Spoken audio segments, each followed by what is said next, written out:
Hello, and again, welcome to Bit Depth. I am Santiago Ramones. Across from me is George Lay. How's it going?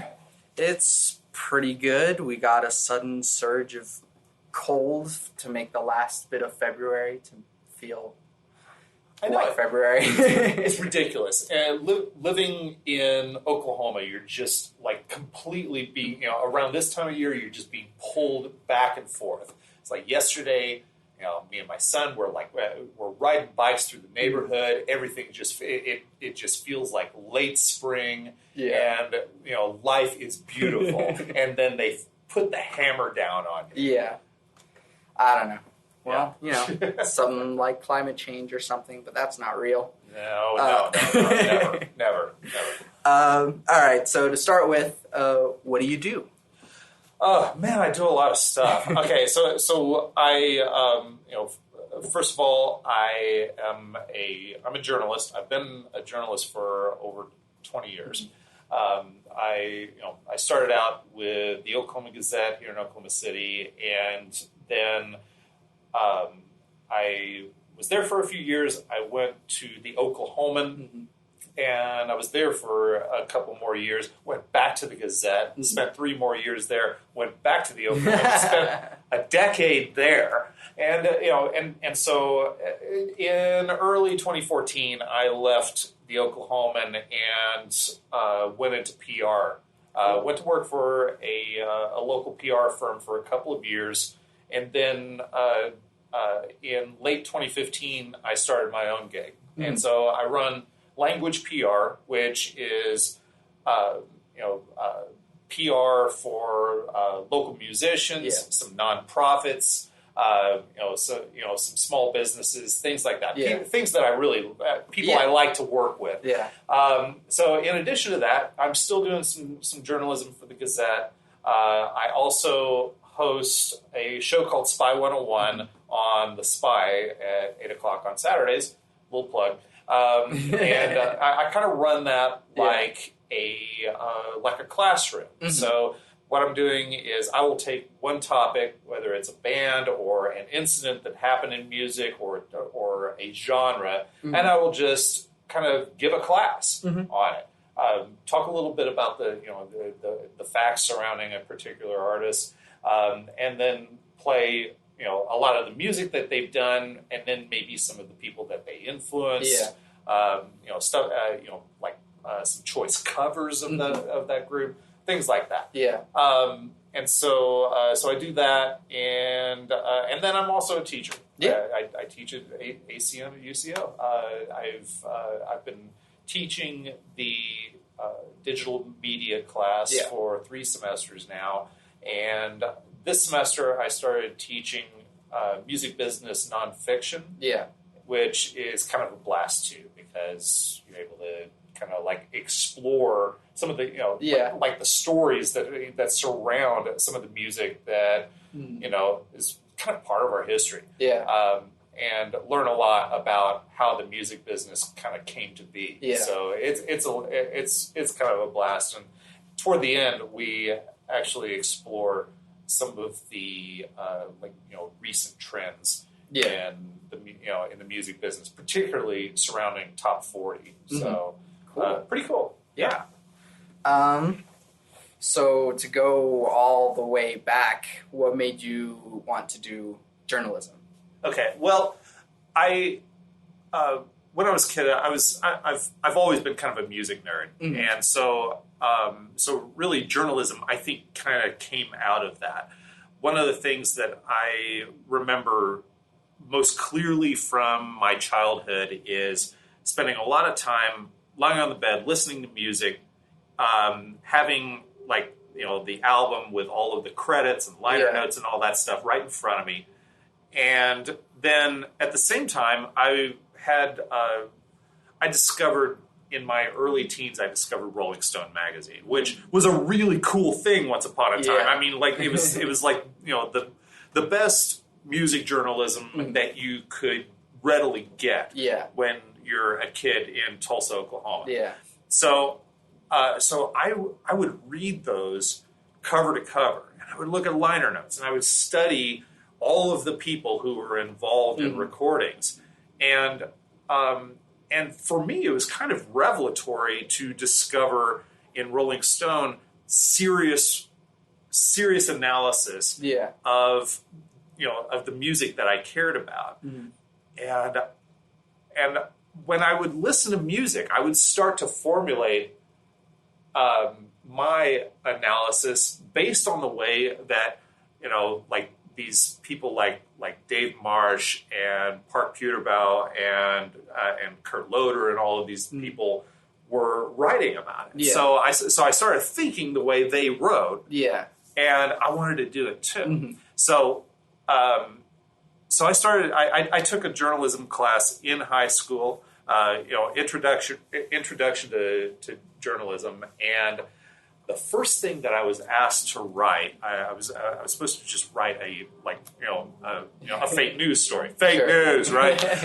And so it was, but I was just supposed to kind of use the news format, and so I wrote it like a Rolling Stone piece. And I got a big F. What? Okay. Yeah. Oh yeah. She flunked me hard on that first thing because I wasn't using the inverted pyramid form of writing a news story. Where you start with the big point and then you work your way down to the details. And so I learned very quickly how to do that. Sure. To do the right thing as far as journalism goes. And I became the entertainment editor for my high school newspaper, which was the Trojan Torch there in Jinx, Oklahoma. And it just sort of stuck with me. I mean, right after high school, I went into the military. I was an intelligence specialist in the Navy, and so for a long time there, I took a significant break from really writing anything. But as soon as I got out and I enrolled at OU, I immediately caught the bug again. And so I went to work for the OU Daily down at OU pretty quickly. Started writing reviews and things like that. Got on staff I think my second semester there. And so, so I did, when I was there, I wrote like every possible kind of story that I could write. I wrote hard news stories. I did, entertainment writing. I did, feature writing. I was the features editor. I was the night editor. I just kind of like covered it all. And not long after school was finished, I went to work for the Gazette. And I was just like, for me, I was always going to be a writer. I don't think there was any question that that's what I was going to do. But and getting into newspaper was really the best possible way to do it. I mean, I could. It kind of fit my style of writing. So Did you always stick to entertainment, or did you continue to just move around in the Gazette? I wanted to write entertainment, but my editor, a guy named Mike Easterling, he really wanted his writers to do everything. So, I mean, I'm not a sporto, but he had me like doing profiles of athletes, going and interviewing athletes, and I covered murder cases. I covered the Oklahoma City bombing. I spent several weeks down there at the site covering what was going on there, and for several months after that, I was writing stories that surrounded the Oklahoma City bombing in some way. And so, it was really only after, probably after like a year or so of being on staff that I actually got to write about entertainment stories on an ongoing basis, writing record reviews and doing profiles of musicians who were coming through and playing dates. Do you think that it's better for like a publication to have writers that specialize in certain things, or do you sort of align yourself with the everyone doing everything sort of view? Well, I don't know. I mean, I feel like, I benefited from it. Sure. And the reason why I benefited is because I had a kind of a foundation in hard news that allowed me to take feature stories seriously. Yeah. Like, a lot of people think that feature stories, especially like people who like do nothing but cover like serious hard news, life and death kind of stuff, they think of entertainment as being completely frivolous. Sure. Like, you're just bullshitting around with with these musicians, and you're rewriting press releases, and you really have it easy or whatever. And it's never like that. Yeah. It can be, but I don't really feel like people who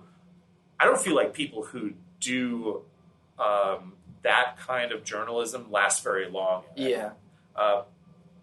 If you feel like there's a serious story to be told, then you'll go after that interview with Tom Hanks or with whichever star that you're interviewing, with the seriousness that you would apply to a double murder. Yeah. How do you think? Obviously, there's like this whole fake news, stupid sort of thing, but like there is some honesty to saying that the news and journalism has gotten, if not dishonest, at least biased over time. I think that's probably true. Look, what happened is everybody ended up in their own camps. You have we can go into sort of like the roots of what happened, where like back in the late 1980s, Ronald Reagan repealed the Fairness Doctrine. Okay, and the Fairness Doctrine was what kept like radio stations from like overemphasizing one point of view. Sure. They were giving equal time to everybody. Well, when the Fairness Doctrine goes out the window in 1987, then the following year is when Rush Limbaugh went nationwide. Okay, and really when you don't have to sort of like walk down the middle all the time, then you end up with these sort of factional news phenomena. Like Fox News becomes sort of the mouthpiece for the right when it comes on comes on the air in 1996, and so you end up with like everybody's got their selective version of the media that they can go with now, their selective version of the truth, and that's and really it's just been fairly recently that we get into this like worst case scenario of all that, which is the fake news situation. Sure. And that's they've kind of proven that that fake news stories had greater readership during the 2016 election than real news stories, at least on Facebook. Sure. Okay. So I think that's kind of how that whole thing happens, and and honestly, I don't know what the answer is other than maybe going back and reinstating the Fairness Doctrine. Yeah.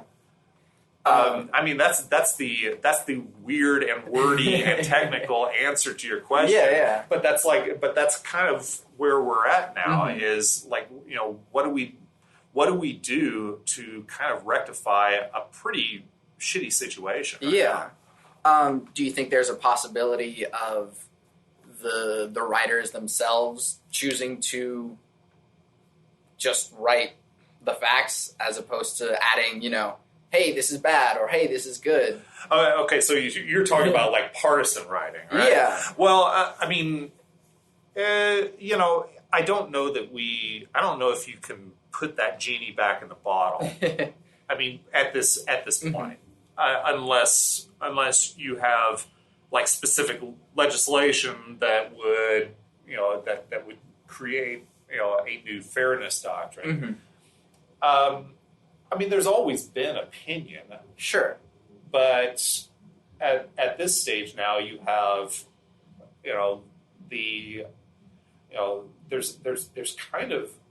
there's a market imperative for this to actually exist. Yeah. I mean, would anybody really watch Fox News if they weren't just shouting opinions all the time? And the same goes to some degree to MSNBC. People show up to those particular parties because they know that that somebody's going to say something that they agree with. Yeah. Or somebody's going to kind of give them that adrenaline rush of being really angry. And so how do you break from that and you go back to news being a public service, sure, which is what it kind of started with. Yeah. But, it's the news business itself is a market-driven phenomenon right now. That happened when when news sort of became conglomerated and corporatized. If you look at back in the day, Walter Cronkite era of TV news, back then CBS, which they didn't require the news to make a profit. Yeah, that was not. It's like we don't care. We don't care if you're making money or not. Yeah, this is part of the public trust. But that changed when CBS gets bought a couple of times. Ultimately now it's owned by Viacom, which and they won. They want the CBS Evening News to move a lot of commercials for Dulcolax and Cialis and whatever else people who watch the evening news are going to buy, and so that's that's part of the problem right there. And why it's so important for there to be, I don't know, just like the last shreds of independent news, where it's all about news gathering. Like, you have groups like, the nonprofit ProPublica. That they were established by a former Wall Street Journal executive who really felt that there needed to be, as like newspapers were going through their upheaval, there needed to be something where there wasn't a profit motive and you could just like devote some like serious news gathering to subjects that really mattered. Right. So, I mean, I feel like it's it's awfully hard at this point when there are market forces that are driving it.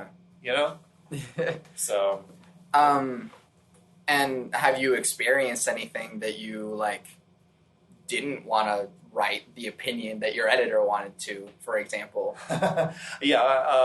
Well, okay. Well, there was one time when I was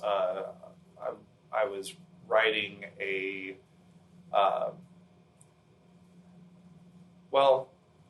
You don't have to name names. I'm not going to name names, but there was a local sort of hero who had starred in a film here, and it was and it wasn't a good movie, but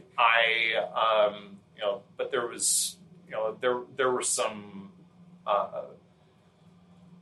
there were some internal pressures as well as some external ones to not go after this film as hard as it deserved. Yeah. Okay. And it's one of my great regrets that I didn't lie about anything. Sure. But I didn't go as hard on it as I should. Yeah. Right. And that's kind of the danger when you have when you have media outlets that might have other interests that they want to take care of. Yeah. So sometimes that happens. Yeah. And that's why if we can somehow tap into that feeling of total independence and being able to pursue stories regardless of the potential economic implications. That is a really good thing. Yeah. Is that partly why you sort of stepped away and became sort of started your own thing?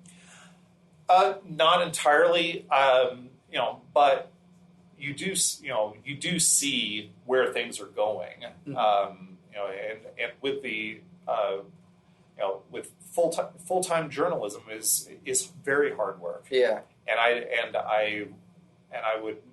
I respect the people who are still doing it. Sure, but I think I had just everything had sort of reached critical mass. I had done what I felt was like everything that I could possibly do in my capacity as a full-time journalist at that point, and I was really looking to try something new. Yeah, the pressures of like when you have reductions in force and things like that. I mean, because really the news does not go away. It's like delivering the mail. Yeah. Or whatever, it never stops. Okay, and so people who work in journalism are working harder now than they have ever worked before. Yeah, and frankly, I was exhausted. Yeah, and so I really wanted to try something new, and PR was out there as a possibility, and so I tried it out, and it really turned out to be a very cool thing, especially now when I get to represent musicians that I really like. Exactly. So in many ways, I'm using the same skills that I used as an entertainment reporter. It's just kind of like directed differently. Yeah. How is it different, and then how is it better? Well, it's okay. I don't know that PR is necessarily better. It's just serving a different master in a way. Sure. So, like, when you're doing PR, it's pure advocacy. Yeah. Okay. And you're working for a client. Somebody is paying you to to put their story out there, and also really to put it out there in the best light. Yeah. Now with journalism, it's more of a warts and all kind of situation. You're writing about a story with both the positive and the negative aspects built into it. So I'm trying to think of a good example, but if say I was in a press conference. Okay, I'll give you a direct example. So I was in a press conference situation for a movie called The Lake House with Sandra Bullock and Keanu Reeves, And Reeves can be a really good interview subject, Mm-hmm. but on this day he was not.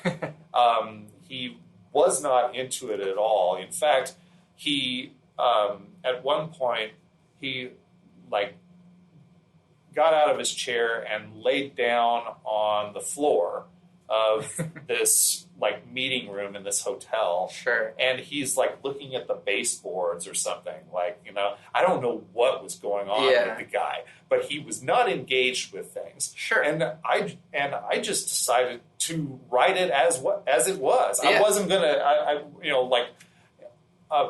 a lot of people didn't necessarily who I was there with that day didn't necessarily say anything about it. But I was there and I was being a professional, mm-hmm. and on that particular day he wasn't. Sure. Okay. Now, to this day, every single time I see Keanu Reeves on a talk show, I'm watching him more than anybody else to see what his demeanor is going to be like, if he's going to be paying attention, or if his eyes are just going to be wandering around and looking and looking around the room and trying to find something more interesting than Jimmy Fallon or Trevor Noah or whoever. But I really did feel like, when that happened, I felt like telling the story and telling it exactly how it went. Yeah. There was another one that was kind of like that, but it was the opposite mm-hmm. kind of deal where there was a journalist in the room who was not being as professional as they should have been. Sure. This was, it was an interview. Okay, like Billy Bob Thornton was in this remake of the Bad News Bears mm-hmm. that Richard Linklater directed. Yeah, it wasn't a great remake, but anyway, it came out during the time that and this is a long time ago, but he was at the time he was with Angelina Jolie. Mm-hmm. Okay, and it was during that time that or he had just broken up with her, or mm-hmm. she had just broken up with him, or whatever. And it was they had like, I don't know if you remember, but like for a while there they were wearing like each other's blood and or something, like lockets or something around their necks, and so this reporter from a sort of like, celebrity magazine got up and started, trying to get him to talk about, like blood pendants and Angelina Jolie and all of this. And so, like, I'm trying to think of exactly what Billy Bob said. He let this reporter ask the full question about mm-hmm. Angelina Jolie and the blood and all that, and then he said, "Well, when I first signed on to the Bad News Bears, exactly. Richard Linklater told me exactly what he wanted to do." And so he starts like giving this answer that has nothing to do. Yeah. And it was awesome. And everybody was like laughing their ass off as this reporter was just like was standing there and had this, sheepish look on their face about mm-hmm. like having asked a stupid and irrelevant question. Exactly. I wrote about it as it happened, exactly. and people liked it a lot. Yeah, it was a real blast. So, telling the truth is a lot more interesting as far as that kind of thing goes. But with PR, on the other hand, you're really just trying. You're using sort of the same muscles, mm-hmm. but you're kind of but you're directing it toward a goal, which is to get attention for your client. Yeah. To tell their story, to provide the basis for somebody else to write mm-hmm. a story or do an interview or whatever. Yeah. And so, you're just serving a different master. Yeah. That's a really rambling answer. No, that's fine. Damn. I enjoy rambling answers. And I mean, because I feel like there's this perception of like the PR guy like sitting in the room being like, you can't say that, or yeah. I've never really had to do that. Generally, most of my clients are pretty savvy. Sure. They've, I do some media training, Mm-hmm. so it's kind of like getting somebody prepared to be in contact with the media, because there is a skill involved in that. Yeah. And so there's, it's not like being an attorney. Sure. Where you're like whispering. That was me pantomiming whispering. But yeah, so it's not exactly like that. But like if I were to have a client who kind of like went off the reservation a little bit mm-hmm. with an interview, I would just talk to them about that, and then mm-hmm. maybe I would call the reporter and provide some sort of clarification. Yeah, that kind of thing. Sure. So, it's an interesting business. Yeah, but yeah, you just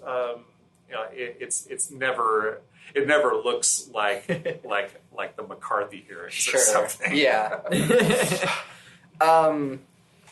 As usual, I'm not good at transitioning to the second half of the podcast, so I'll just ask the question anyways. What do you believe as far as religion goes? Wow.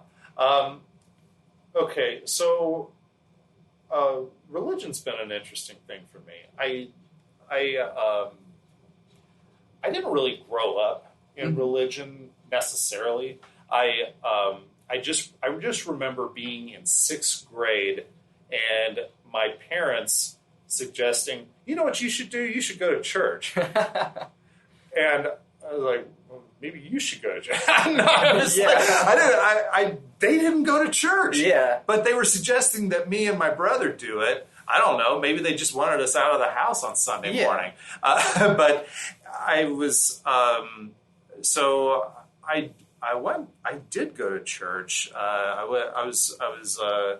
went to a Methodist church, which is, kind of like, a little easygoing. They drink wine. They're, not in church, but they're not totally against sure that kind of thing.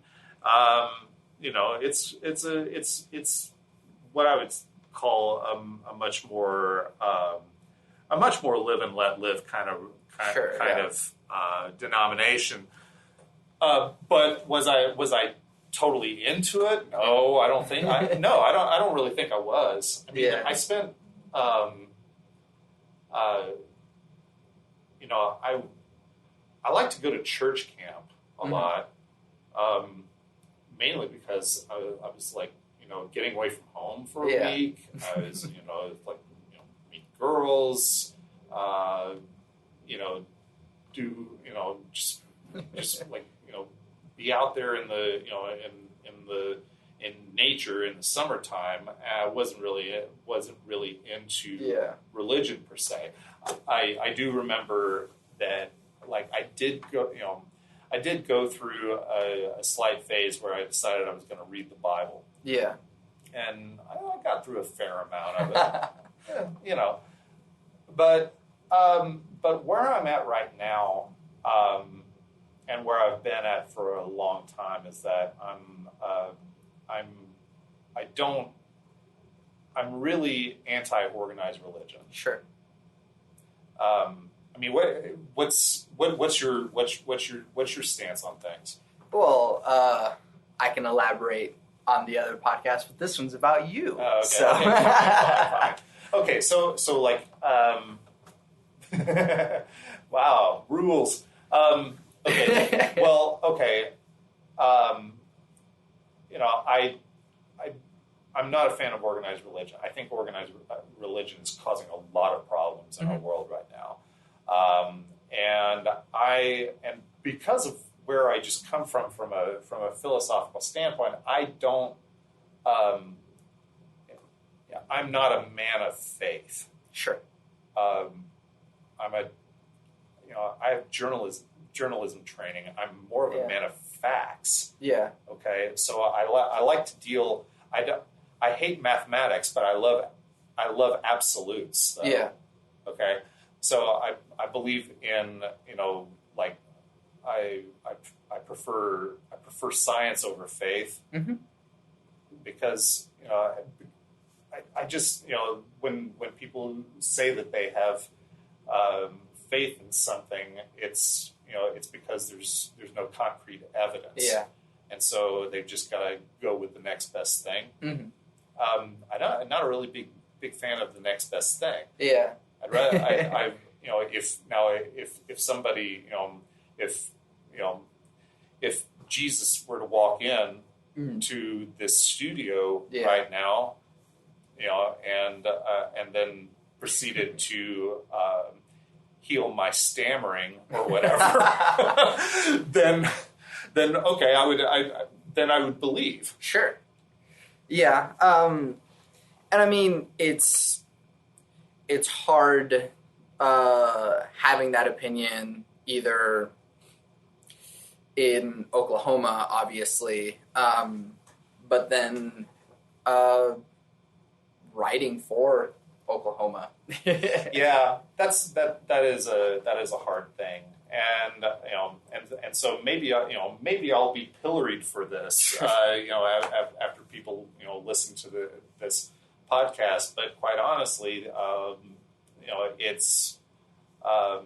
it is hard. It's hard to live in a very faith-based environment, and I have members of my family who are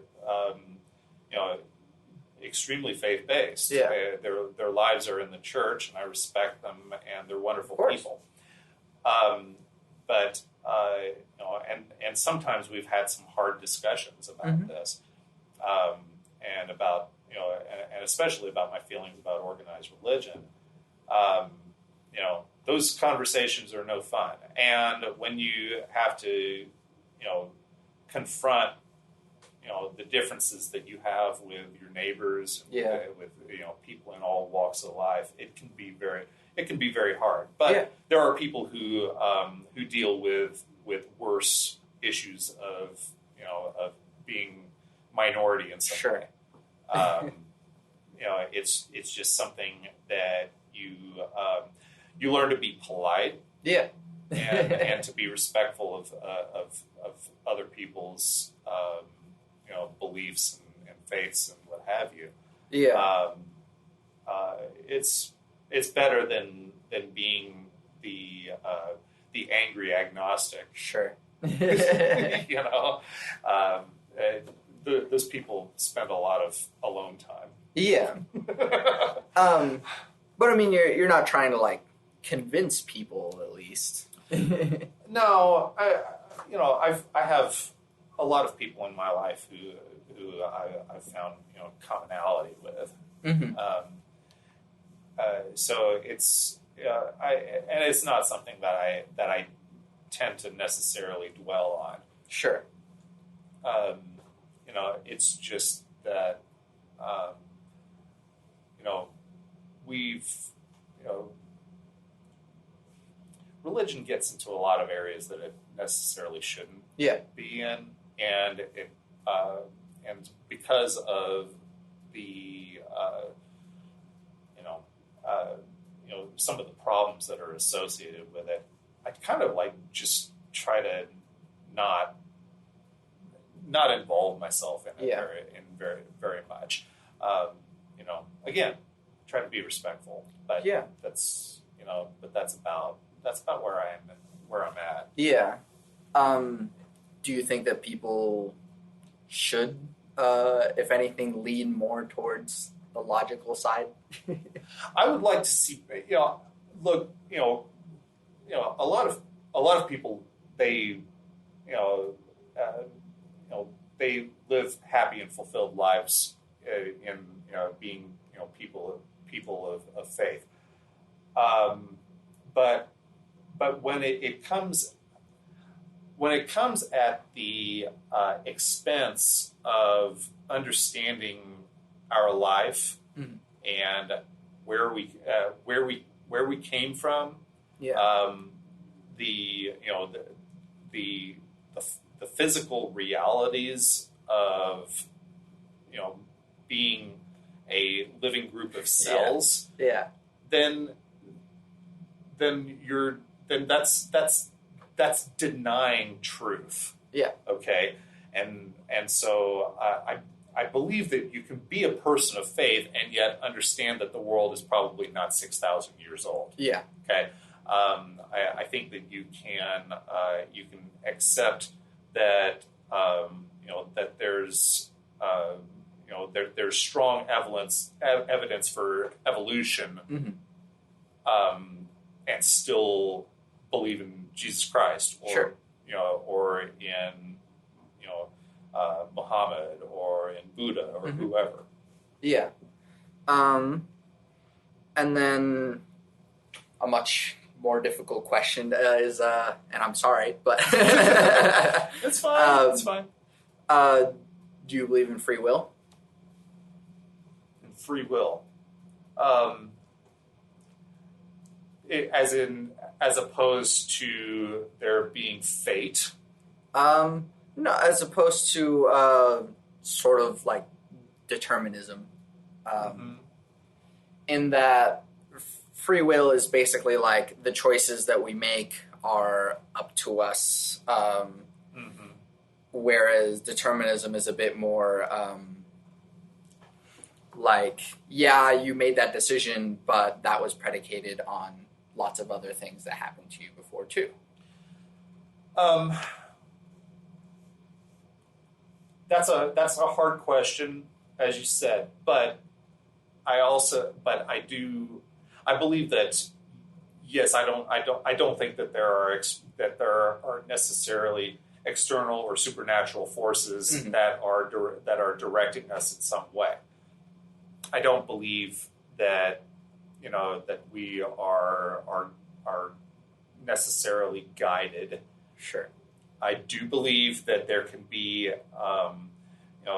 external forces in our society that can force you to make certain decisions that you otherwise would not.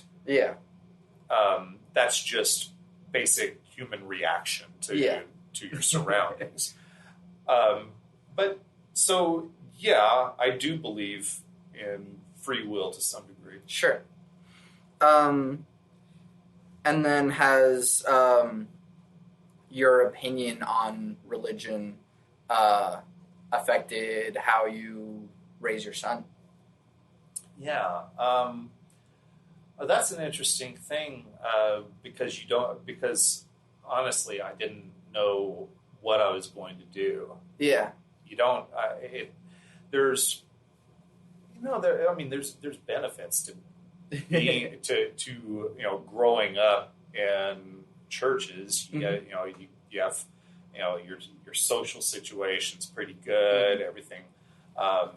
Which could be why your parents were like, maybe you should go to church. Maybe, maybe it was,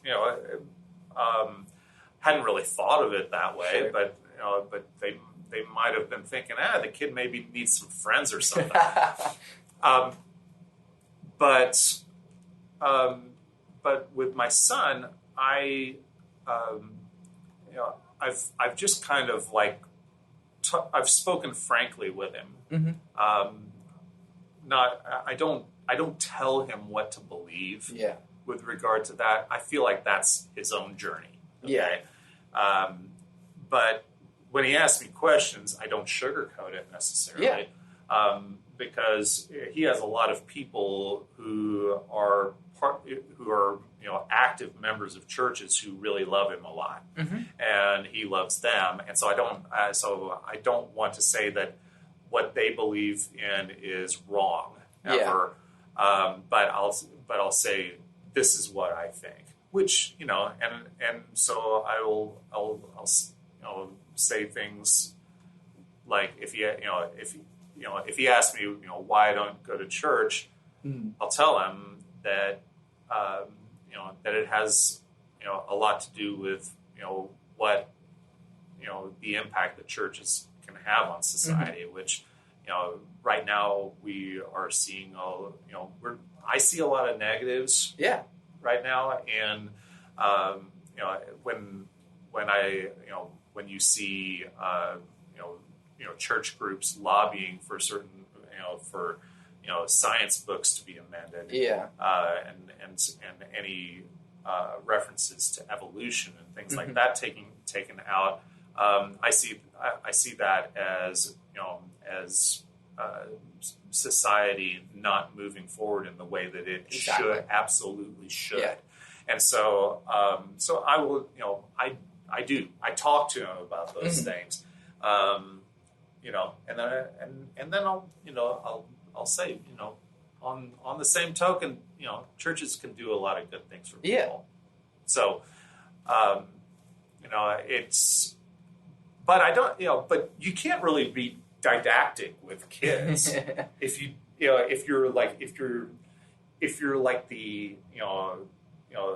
the angry agnostic all the time, then you could end up like with a kid who rebels against you and they become like Stephen Miller in the Trump administration, who was a child of hippies, living in Santa Monica. And he becomes this like super conservative. It goes in both directions. It can. It absolutely can. I'm the child of conservative parents. And I grew up as a Republican. And I changed my mind, and oddly enough, it was the military that did it. Just from experience. And so you can absolutely swing the other way. I don't want him to have like some sort of reaction. It's like, God, my dad was a dick. Why? I don't want to be like that. God, he never smiled or anything. He was always like mad at the world. So I want him to reach some of his own conclusions. And then sort of like, I mean, when we say things like should, we're sort of making moral statements. So in what ways is like should move forward by accepting science or extending rights to other people? Right. How did these moral opinions, I guess, change whenever you were changing how you felt politically, and especially through the military? Yeah, I mean, my mom will say that she always thought that I was a liberal, but I was, and I think maybe there was a little bit of fear of what was happening during the Cold War. I wasn't, I grew up at a time when you had like these shows on TV. Like there was this multi-part documentary on CBS when I was about 14 called The Defense of the United States that was seriously like all about like the Cold War and the possibility of nuclear winter. And and they had a sort of a it was a reenactment, or not a reenactment because it hasn't happened, but they showed what it would look like if a nuclear bomb were to go off in Kansas. Sure. And and that freaked my shit out. In a big way. And then it didn't help when not too long after that, there was the ABC series The Day After that came out, and and that was pretty scary too. Yeah. Right?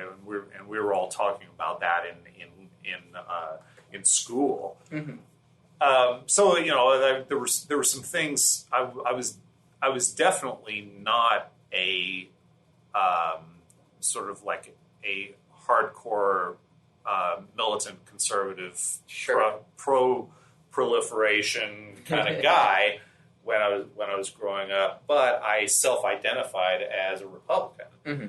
and and I voted for Reagan for my first general election. When I got into the military,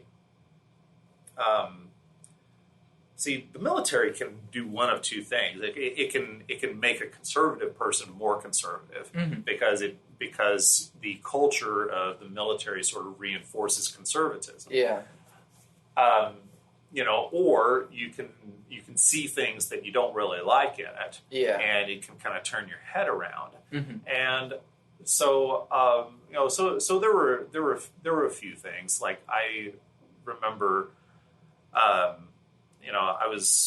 was in during the Iran-Contra scandal, where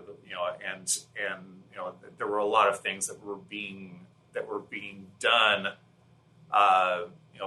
during that time, and arms for hostages, all of those things, where I felt like this is not right. Yeah. And these are things that were being done with by a political leader that I had voted for, which I thought, so that was kind of a rough thing to square. Yeah. Also, there was just this aspect of waste when it came to the military, and I can imagine that a lot of people are going to hear that, and it's like, there's no such thing as waste in the military. You've got to be prepared all the time. Sure. But listen, I was stationed on an aircraft carrier, Mm-hmm. and we were out of Japan, and we would spend like weeks in the South China Sea off the coast of the Philippines, basically doing donuts in the water, letting planes take off and land, doing Mm-hmm. training missions, sorties, Mm-hmm. all of these things, and in mid-80s dollars, we're talking about $1 million a day probably. Yeah. To run an aircraft carrier, in full readiness mode. Yeah. So if you take that and then you start multiplying it, and say you spend 3 weeks out there doing that. Mm-hmm. There's not, nobody's attacked. You're not attacking anybody, Yeah. and it's just training. Yeah. And then you consider that at the time we had about a dozen aircraft carriers. Yeah. And and at any given time, a third of them were out there doing the same thing somewhere in the world. Then you realize that a whole shit ton of money is being spent on something where it's only preparedness. And then you think, but wait a second, and these same people who are pushing for for a larger military force and more equipment and more of all this, well, they're also saying that we shouldn't have social programs, that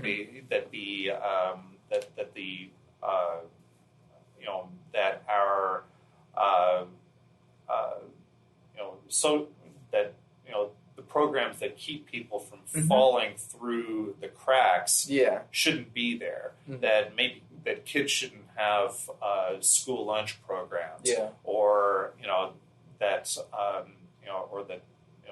maybe we should privatize Social Security so that we don't have to spend money on this.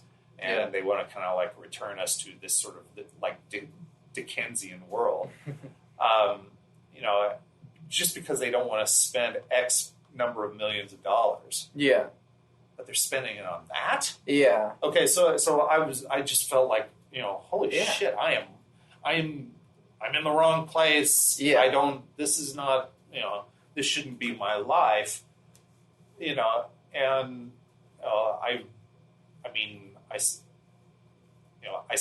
support the fact that we should have a military, but I feel like that, our priorities are out of whack. Yeah. I also had like this friend of mine who was, I mean, there are quite a few liberals in the military. They just, sometimes people just end up there for whatever reason, Yeah. It takes all kinds, really. But I remember there was one night when a bunch of us we were out drinking like you do in the military, and and we were having this sort of like philosophical discussion. He was asking me about all of my opinions on different things, whether it was abortion, and about my philosophies on how money should be spent, or all of just like it was like a litany of questions. Yeah. It says like, you're the worst conservative I've ever met. And it was really at that time that I kind of like faced up to it. I was like, yeah, I kind of am, right? and so I started, following through on what I really believed.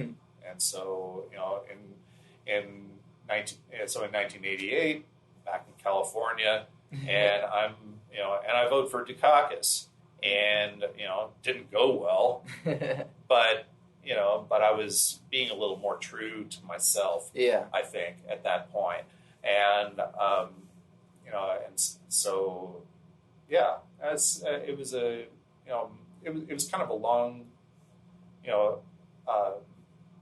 was a long time in coming, I think. Yeah. I'm trying to think of like whether or not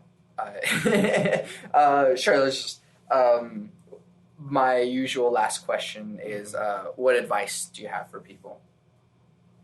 In general? Yeah. Maybe whatever's on your mind that you think people should be advised about, or even just like the people that might listen to this, which I don't even know who my audience is.